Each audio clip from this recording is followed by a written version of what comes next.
Welcome to our YouTube tutorial on how to clear browsing data in the last 24 hours in Chrome on your PC. In this video, we will guide you through the step-by-step process to effectively clear your browsing data. Let's get started.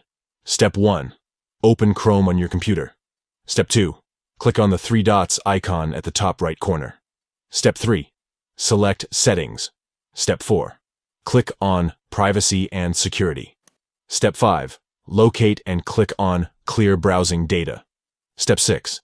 In the time range box, select Last 24 hours from the drop-down menu. Step 7. Click on the boxes next to Clear Browsing History, Cookies and other site data, and Cached Images and Files to turn them blue. If they are already blue, no further action is needed. Step 8. Finally, click on Clear Data at the bottom to remove the selected browsing data from the last 24 hours.